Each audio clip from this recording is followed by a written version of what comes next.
And so instead of throwing 2s and 3s, I was throwing 6s, and 1 would hit and then 6 would glance, and I'd blow energy on those other 5. Do you know what I mean? Good experience builder. Had a bit of crack. I love a good knock. Fair play to him. You seem like a man who wants to box again.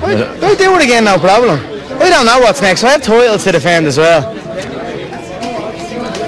I deserve to see the scorecards there. I think it was very close. 5 to 4, and then he was winning the 10th.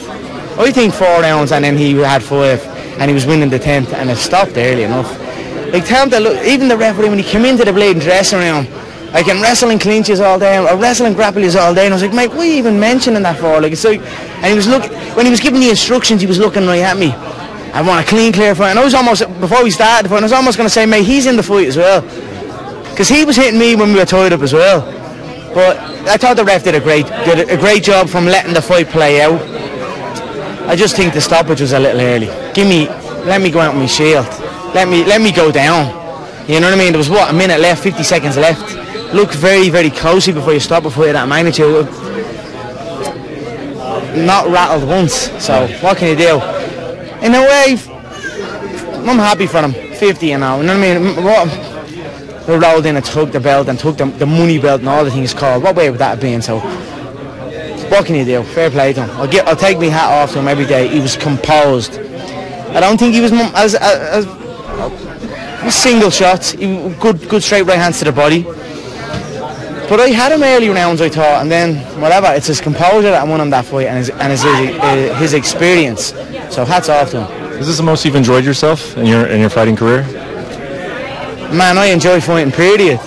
All fights. I love fighting. I don't think, have you interviewed me after a fight? I love a good knock. That was a good knock with a good solid competitor. That's it.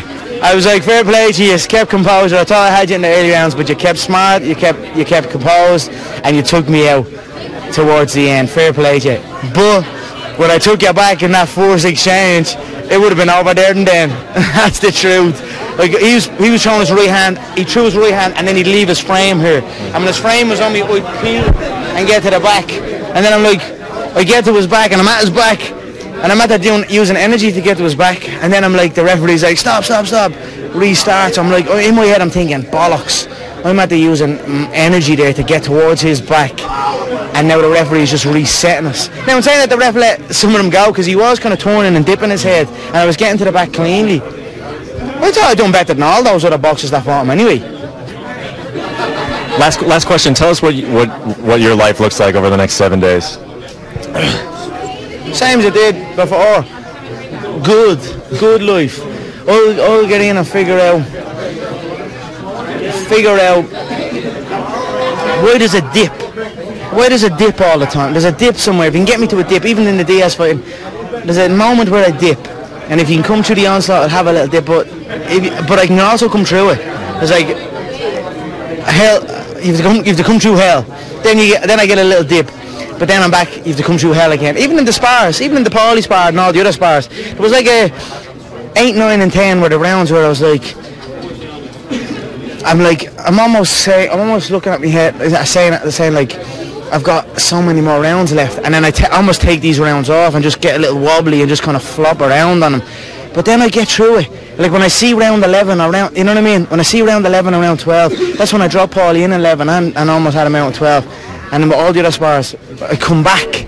That's why I'm a bit upset, because I thought if they'd have got me into the corner, I'd have recovered and I'd have come out again. Do you know what I mean? Yeah. So, what can you do? I feel like you won the respect of the boxing world.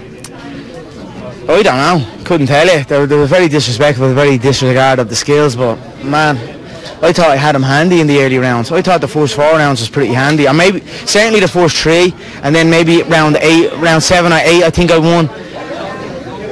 But he came in like that. I mean, you never seen him like that. He fought different because he knew he couldn't fight me the way he normally fights me. He had to change his style. So I made him fight. He usually doesn't fight, so I made him come and fight. But look, nothing but respect to him. He came and he fought, and you've got to give respect to that. But I don't feel like I lost a fight. I feel like I lost a match. Do you know what I mean? Give me a kick in the mouth or something. Do you know what I mean? Put me out. Put me down.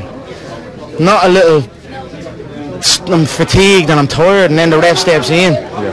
It felt like a bleeding amateur. You know what I mean? That's like something they do in the amateurs. If that was MMA, the ref wants to see a nose hanging off your face before he's even thinking of doing something like that. He's doing it a little bit early, we thought, but whatever. Thank you. Congrats. Yeah, thanks so much.